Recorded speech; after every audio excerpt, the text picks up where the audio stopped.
प्रधानमन्त्रीसँग प्रचण्ड र माधव नेपालको छलफल। भोलि गठबन्धनको बैठक। सुनको मूल्य तोला 900 रुपियाँले घट्यो। क्रिप्टो करेन्सीले थपे अर्थतन्त्रमा चुनौती। सीमानाकामा कडाई नगरिए कर्णालीमा भयावह स्थिति आउन सक्ने चेतावनी। ब्राजिल बराबरीमा रोकियो, अर्जेन्टिना विजयी। महोत्तरीबाट 160 किलो गाँजा बरामद। निर्वाचन आयोगले कानुन मन्त्रालयलाई बोलायो। लमजुङमा भूकम्पको धक्का महसुस। भूकम्प सम्बन्धी ठूलो खबर। नायक पल शाहले भने केमिस्ट्री राम्रो बनाउन सहकारीसँग नजिक हुँदा म कसरी प्लेबोय। गुमेको स्टारडम फर्काउने प्रयासमा आर्यन सिग्देल। डब्ल्युएचओका क्षेत्रीय निर्देशकमाथि जापानलाई गोप्य तथ्याङ्क चुहाएको आरोप। नेपालमा लागू औषध गाँजा कोकेनदेखि हिरोइनसम्म। यातायात कार्यालयका फाइल डिजिटलाइजेसन गर्न मन्त्रीको निर्देशन। अफगानिस्तानमा 2 करोड 30 लाख मानिस अति भुकमरीको चपेटामा भन्दै एनआरसीको रिपोर्ट। गठबन्धन एमालेसँग तर्सियो भन्दै सचिव गोकर्ण विष्टको भनाई। जालपा सामुदायिक लघुवित्तको आइपिओ माघ 21 गते खुल्ने। कोरोना खोप लगाएका विद्यार्थीले माघ 20 गतेपछि स्कुलमै पढ्न पाउने। सन्दीप र ज्ञानेन्द्र सहित 5 खेलाडी श्रेणी एमा कारबाही पनि हट्यो। कोरोना संक्रमित नेकपा एमालेका अध्यक्ष केपी ओलीले नै गैर जिम्मेवारीको पराकाष्ठ नाग्यो भन्दै नेपाली कांग्रेसका नेता विश्व प्रकाश शर्माले भने तयार भयो गौतम बुद्ध अन्तर्राष्ट्रिय विमानस्थल। उड्डयन प्राधिकरणले उठाउन बाँकी बक्यौता 1 अर्ब 82 करोड। यो साता नेप्से परिसूचक 151.61 अङ्कले घट्यो। मौसम बदली, हल्का वर्षा र हिमपातको सम्भावना। भिजिट भिसाका नाममा ठगी गर्नेहरूलाई कारबाही गर्न सिआइबी सहितको मार्शल टिम गठन। दर्शकवृन्द नमस्कार, तपाईहरुलाई फेरि पनि स्वागत छ हाम्रो च्यानल स्मार्ट खबरमा। म आर्यन न्युपानी। दैनिकी जस्तै तपाईहरुमा आजका पनि देश तथा विदेशका केही महत्त्वपूर्ण र मुख्य समाचारहरू लिएर उपस्थित भइसकेका छौं। हाम्रो मेहनतका लागि तपाईहरुले यो भिडियोलाई एउटा लाइक अवश्य गर्नुहोला र त्यसैगरी तपाईहरुले यो भिडियोलाई सक्दो शेयर पनि गर्नुहोला। र साथमा यदि तपाईहरुले अहिलेसम्म हाम्रो च्यानल स्मार्ट खबरलाई सब्स्क्राइब गर्नुभएको छैन भने सब्स्क्राइब गर्नुहोला, साथै छेउमा रहेको बेल घण्टीमा क्लिक गरी अलमा क्लिक गर्न पनि नबिर्सनुहोला। आउनुहोस् आजको पहिलो समाचार सुरु गरौं। महोत्तरीबाट 160 किलो गाँजा बरामद गरिएको प्रसंगबाट। सशस्त्र प्रहरीले महोत्तरीबाट 160 किलो गाँजा बरामद गरेको छ। सशस्त्र प्रहरी बल छिन्नमस्ता बहिनी र बोर्डर आउटपोस्ट जलेश्वरबाट खटिएको टोलीले गैराते महोत्तरी गाउँपालिका 4 रानी रतवडाबाट गाँजा बरामद गरेको हो।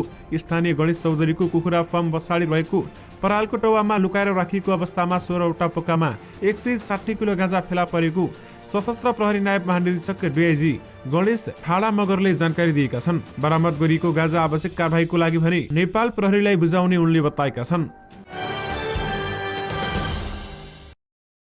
म्युजिक भिडियोका व्यस्त मोडेल तथा अभिनेता पल शाहलाई विभिन्न उपनाम दिने गरेको पाइन्छ। म्युजिक भिडियोका व्यस्त यी अभिनेताको विभिन्न महिलासँग मोडेलसँग नाम पनि जोडिने गरेको छ। केही समय अघि गायिका समीक्षा अधिकारीसँग उनको नाम जोडिएपछि यसले मनोरञ्जन वृत्तमा निकै चर्चा पाएको थियो। यसरी महिला मोडेलहरूसँग नाम जोडिएको आधारमा कतिपयले पललाई प्लेबॉय हिरोको ट्याग समेत भिराउने गरेका छन्।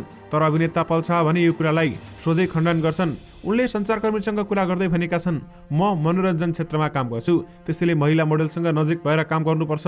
कुनै पनि सहकर्मी कलाकारसँग केमिस्ट्री बनाउनका लागि भए पनि थोरै मेहनत गर्नुपर्छ। पलले यसरी नजिक हुनुलाई प्लेबॉय नै भन्न नमिल्ने बताएका छन् र उनले अगाडि भनेका छन्, पहिले गाउँतिर कुनै केटीसँग बोल्दा हाँस्दा समेत हात समातेर हिँड्दा समेत लब्ने परेको भनेर हल्ला गरिन्थ्यो। तर यसो गर्दैमा लभ पर्छ भन्ने हुँदो रहेनछ। उनीहरूको सम्बन्ध मित्रतामा जोडिएको पनि हुन सक्छ भन्दै बताएको छ। पलले आफूलाई कुनै पनि महिला कलाकारसँग केमिस्ट्री बलियो बनाउँदा प्लेबॉय भनिन्छ भने आफ्नो भन्नु केही नरहेको बताएका छन्। तर यसमा आफ्नो गल्ती नभएको उनको भनाइरहेको छ। अफगानिस्तानमा 2 करोड 30 लाख भन्दा बढी मानिस अति भुकमरीको जोखिममा रहेको एक अध्ययनले देखाएको छ। नर्वेली शरणार्थी काउन्सिल एनआरसीले बिहीबार सार्वजनिक गरेको प्रतिवेदनमा ठूलो संख्यामा अफगानीहरू भुकमरीको जोखिममा रहेको देखाएको हो। अफगानिस्तानमा परिवर्तित राजनीतिक अवस्थाका कारण आर्थिक संकट उत्पन्न भएकाले भुकमरीबाट ठूलो मानवीय क्षति हुन नदिनेतर्फ विश्व समुदायले सोच्नुपर्ने प्रतिवेदनमा उल्लेख गरिएको छ। एनआरसीले भुकमरीको खतरामा रहेका अफगानी नागरिकहरूका लागि खुलेर सहयोग गर्न पनि सबैलाई अनुरोध गरेको छ। तत्कालीन विद्रोही तालिबान समूहले राजधानी काबुलमा आक्रमण गरेकाले तत्कालीन राष्ट्रपतिले देश छोडेर भागेपछि तालिबान सरकार बनेको हो। अमेरिकाको समर्थन रहेको सरकारलाई हटाएपछि अमेरिका सहितका धेरै देशहरूले तालिबान सरकारलाई सहयोग नगरेका हुन्। वैदेशिक सहयोग अधिकांश कटौती भएपछि अफगानिस्तानमा अहिले आर्थिक संकट उत्पन्न भएको छ। विशेष गरी अफगानिस्तानमा 2 करोड 30 लाख मानिस अति भुकमरीको चपेटामा परेका छन्। कोभिड-19 सङ्कट व्यवस्थापन केन्द्र सीसीएमसीले कोभिड-19 विरुद्धको खोप पाएका विद्यार्थीहरूलाई पढाउन दिने तयारी गरेको छ। सीसीएमसीकी प्रवक्ता सुनिता नेपालले स्वास्थ्य सुरक्षाको मापदण्ड पालना गरी विद्यालय खोल्न दिने बारेमा छलफल भइरहेको जानकारी समेत दिएकी छिन्। उनी भन्छिन्, विद्यार्थीले खोप पाइसकेको हकमा उनीहरूलाई भौतिक उपस्थितिमा पढाउन दिने बारेमा छलफल सीसीएमसीमा चलेको छ। अझै निर्णय हुन भने सकेको छैन। उनका अनुसार माघ 20 गतेसम्ममा यसबारे निर्णय हुनेछ भने सरकारले कोरोना संक्रमण दर तीव्र गतिमा बढेपछि पुस 27 गतेदेखि माघ 15 गतेसम्म देशभरका विद्यालय बन्द गर्ने निर्णय गरेको थियो। शिक्षा विज्ञान तथा प्रविधि मन्त्रालयले माघ 15 गतेदेखि 20 गते 5 दिनसम्म भने विद्यालयहरूलाई खोप केन्द्र बनाउन देशभरको विद्यालय खोलिने जनाएको छ भने माघ 15 पछि 12 देखि 17 वर्ष उमेर समूहका बालबालिकाहरूलाई मोडर्ना खोप लगाउने सरकारको योजना रहेको छ। निजी तथा आवासीय विद्यालयमा अर्गनाइजेसन नेपाल प्याप्सनले पनि खोप लगाएका विद्यार्थीहरूलाई भौतिक उपस्थितिमा माघ 23 पछि अध्यापन गर्न दिने सरकारसँग माग गरेको थियो भने प्याप्सनले गत बुधबार शिक्षा विज्ञान तथा प्रविधि मन्त्री देवेन्द्र पौडेललाई भेटेर यस्तो माग गरेका थिए। विशेष गरी खोप लगाएका विद्यार्थीले माघ 20 पछि स्कुलमै पढ्न पाउने भन्दै बताइएको छ। नेपाली कांग्रेसका महामन्त्री विश्वप्रकाश शर्माले नेकपा एमालेका अध्यक्ष केपी शर्मा ओलीले गैर जिम्मेवारको पराकाष्ठा नागेको टिप्पणी गरेका छन्।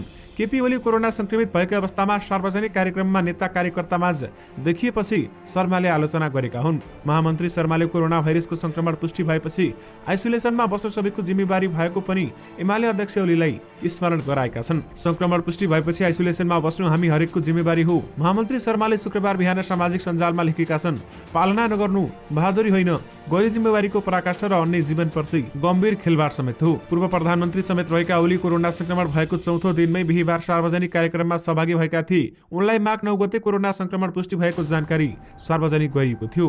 कांग्रेस महामन्त्री शर्माले आफू कोरोना संक्रमित भएपछि आइसोलेसनमा बसेर निको भएपछि सांगठिक कार्यक्रममा फर्केको पनि उल्लेख गरेका छन् र यही ज्ञान र विज्ञान आत्मसात गरेर संक्रमणपछि पुनः आइसोलेसनमा बसेर बल्ल सांगठिक काममा फर्केको छु भन्दै उनले लेखेका छन्। विशेष गरी कोरोना संक्रमित केपी ओलीले गैर जिम्मेवारीको पराकाष्ठा नागे भन्दै नेपाली कांग्रेसका महामन्त्री विश्वप्रकाश शर्माले भनेका छन्।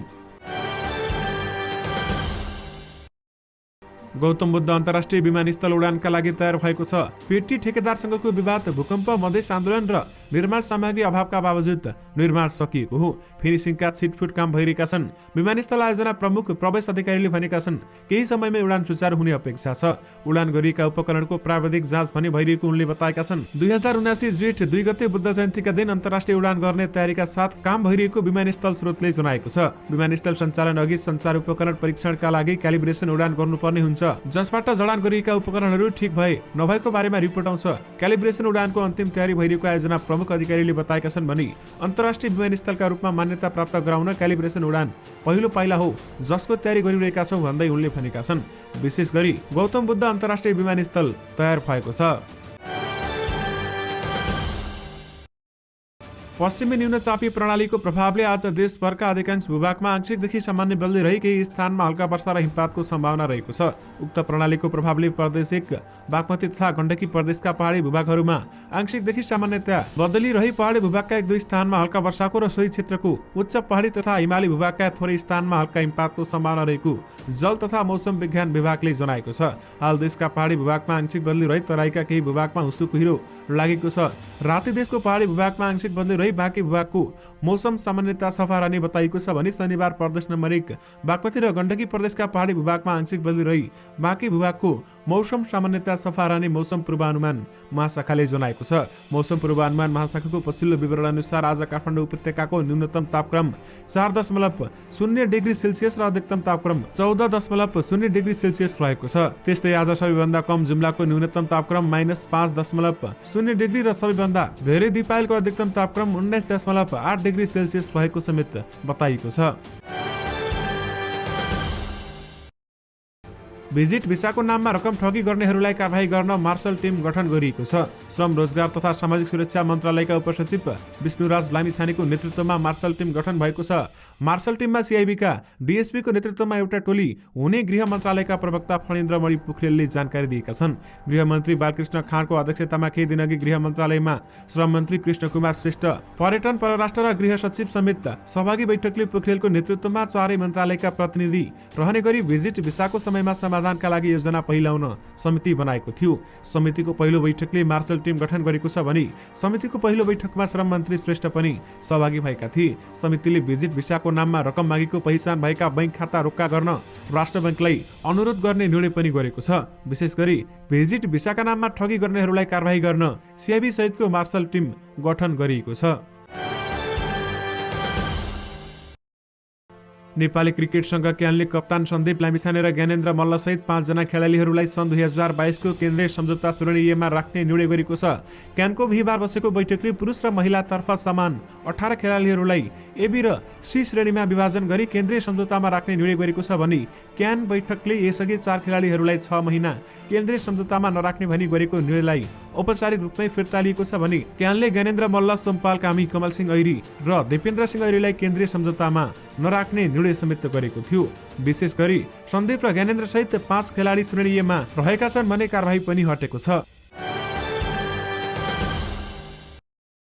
जालपा सामुदायिक लघुवित्त वित्तीय संस्थालाई यही माघ 21 गते साधारण शेयर आइपिओ निष्कासन गर्ने भएको छ। प्रति शेयर 100 का दरले 5,22,000 किता शेयर मध्ये 5.5% अर्थात 8,000 किता कर्मचारीहरूलाई र 5% किता अर्थात 26,100 किता शेयर सामूहिक लगानी कोषलाई छुट्याएर बाँकी रहने 4,47,900 किता शेयर सर्वसाधारणका लागि छुट्याइएको छ। नेकपा एमालेका सचिव गोकर्ण विष्टले सत्ता गठबन्धनले एमालेसँग तर्सिएर निर्वाचन सार्न खोजेको दावी गरेका छन्। विष्टले सरकार संविधान र कानूनको अपव्याख्या गर्दै स्थानीय तहलाई जनप्रतिनिधिविहीन बनाउने षड्यन्त्रमा लागेको पनि बताएका छन्। उनले लोकतान्त्रिक अभ्यासबाट नभाग्न पनि आग्रह गरेका छन्। उनले सामाजिक सञ्जाल मार्फत भनेका छन्, आगामी स्थानीय तहको निर्वाचनमा प्राप्त हुन सक्ने परिणामबाट तर्सिएर चुनाव नै सार्न जालझेल रच्ने पार्टीहरूबाट संविधान, लोकतन्त्र र जनादेशको संरक्षण हुन सक्दैन। लोकतान्त्रिक अभ्यासबाट नभाग, संविधानको कार्यान्वयन गर, अविलम्ब स्थानीय तहको निर्वाचनको मिति घोषणा गर भन्दै उनले आग्रह गरेका छन्। पछिल्लो समय नेपालमा लागु औषध सहित दैनिक 6 जना पक्राउ पर्ने गरेको प्रहरीको तथ्याङ्कले देखाएको छ। आर्थिक वर्ष 2078-79 को मङ्सिरसम्म मात्र देशभरका 2246 जना पक्राउ परेका छन् भने उनीहरूबाट प्रहरीले आर्थिक वर्ष 2078-79 को मङ्सिरसम्म विभिन्न लागु औषध बरामद समेत गरेको छ। प्रहरीले यो अवधिमा करिब 2998 केजी गाँजा बरामद गरेको छ भने यही आर्थिक वर्षको मङ्सिरसम्ममा 314 केजी चरेस, 3 केजी हिरोइन, 9 केजी अफिम र 4 केजी कोकिन बरामद गरेको तथ्याङ्कले देखाएको छ। 2077-78 मा 8,234 गाँजा बरामद गरिएको थियो भने 511 केजी चरेस रहेको छ भने 9 केजी हिरोइन रहेको छ। यस्तै 226 केजी अफिम रहेको छ भन्दै बताइएको छ।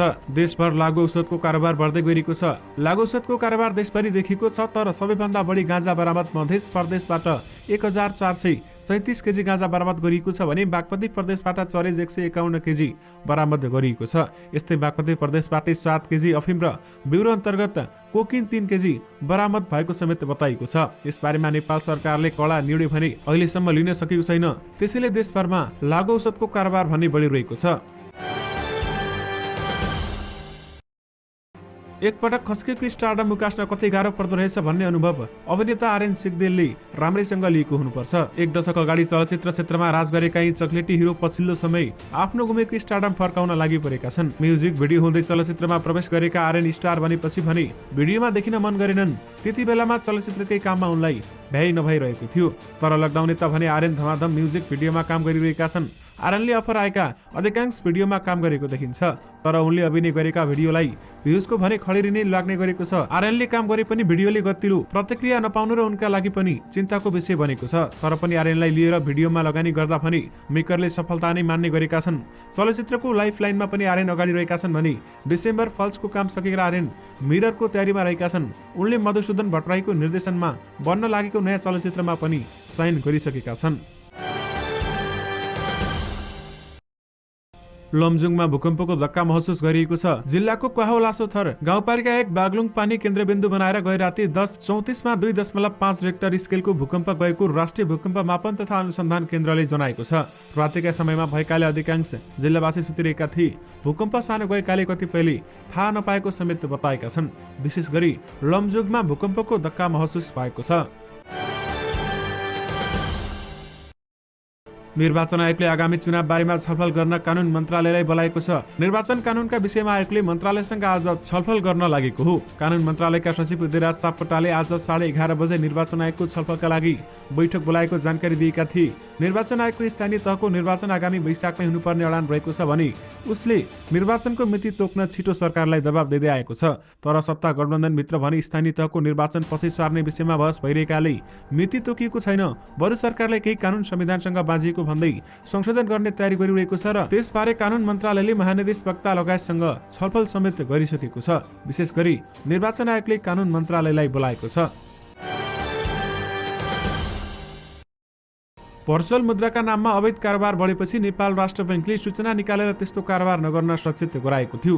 नेपालमै वा विदेशमा बस्ने जो कोही नेपालीले यस्तो कारोबार गर्न नपाउने भन्दै राष्ट्र बैंकले कारबाहीको चेतावनी समेत दिएको छ भने राष्ट्र बैंकले सूचना निकालिसकेको 3 दिनपछि गत मंगलबार राजस्व अनुसन्धान विभागले अवैध विदेशी मुद्राको कारोबार गरेको आरोपमा कैलालीका दिनेश खड्का विरुद्ध काठमाडौँमा जिल्ला अदालतमा मुद्दा दायर समेत गरेको थियो।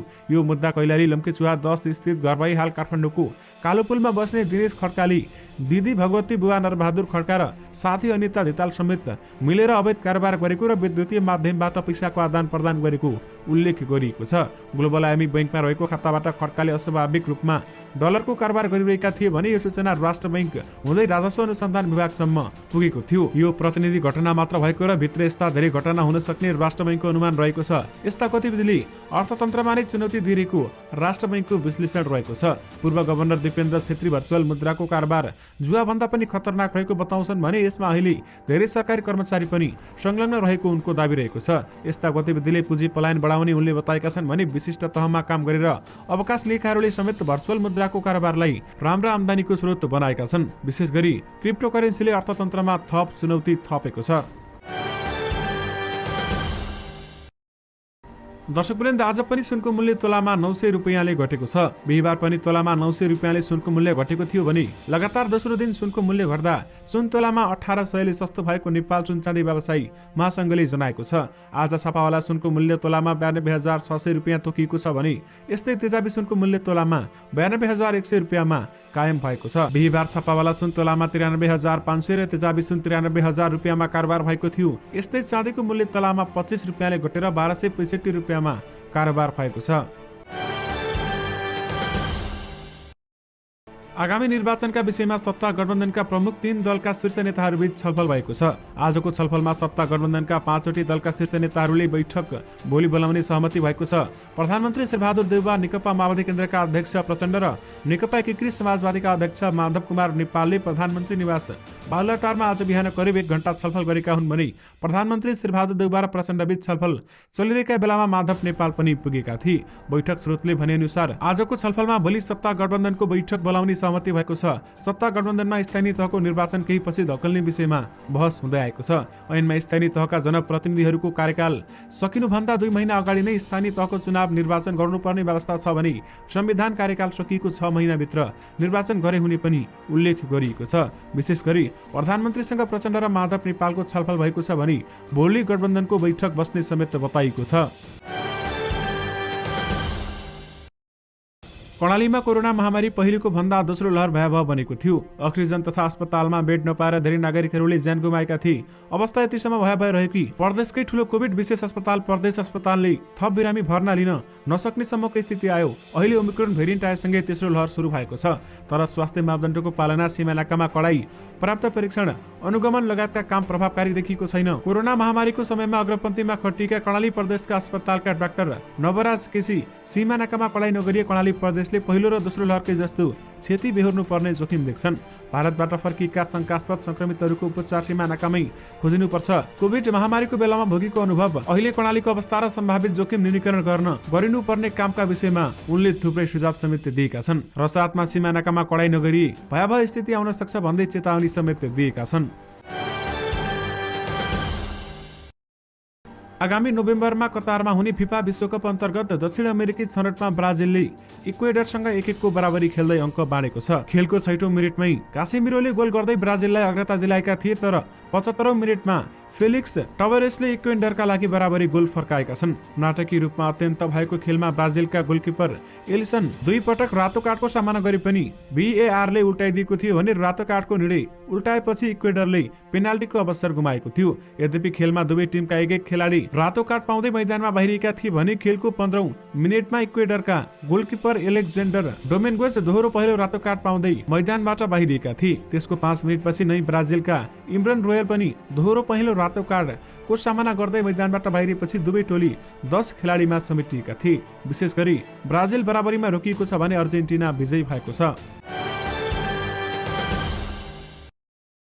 विश्व स्वास्थ्य संगठनका क्षेत्रीय निर्देशकमाथि कर्मचारीलाई दुर्व्यवहार गरेको, रङ्गभेदी भाषा प्रयोग गरेको र जापानलाई खोप सम्बन्धी संवेदनशील तथ्याङ्क चुहाएको आरोप लागेको छ। पश्चिमी प्रान्त क्षेत्रका लागि विश्व स्वास्थ्य संगठन WHO का निर्देशक ताकेसी कसाईमाथि यस्तो आरोप लागेको हो भने WHOले कसाईमाथि लागेका आरोपको अध्ययन गरिरहेको समेत बताएको छ। WHOले बिहिबार रोइटर्स समाचार माध्यमलाई उपलब्ध गराएको विज्ञप्तिमा आरोप बारेमा जानकार भएको र यस सम्बन्धमा आवश्यक सबै कदम चालेर अघि बढ्ने उल्लेख गरेका छन्। कसाईले कर्मचारीमाथि कडाई गरेको तर रङ्गभेदी भाषा प्रयोग गरेको र जापानलाई खोप सम्बन्धी महत्त्वपूर्ण तथ्याङ्क चुहाएको आरोपको भने खण्डन गरेको विज्ञप्तिमा भनिएको छ। बागमती प्रदेशका श्रम, रोजगार तथा सामाजिक यातायात मन्त्री घनश्याम दाहालले यातायात कार्यालयमा रहेका लिखित फाइललाई डिजिटलाइजेसन गर्न निर्देशन दिएका छन्। शुक्रबार काठमाडौँको गुरधार स्थित यातायात कार्यालयको अनुगमन गर्दै मन्त्री दाहालले यस्तो निर्देशन दिएका हुन्। उनले यातायात कार्यालयमा रहेका अस्तव्यस्त फाइलहरूले अबको दिनमा ठूलो समस्या सृजना गर्ने भन्दै व्यवस्थित बनाएर लैजानु पर्ने बताएका छन् र मन्त्री दाहालले यातायात कार्यालयबाट तत्काल त्यो कुरा सम्भव नभई निजी क्षेत्रलाई टेन्डर आह्वान गरेर लिखित फाइलहरू अनलाइन प्रणाली मार्फत गर्नुपर्ने समेत बताएका हुन्।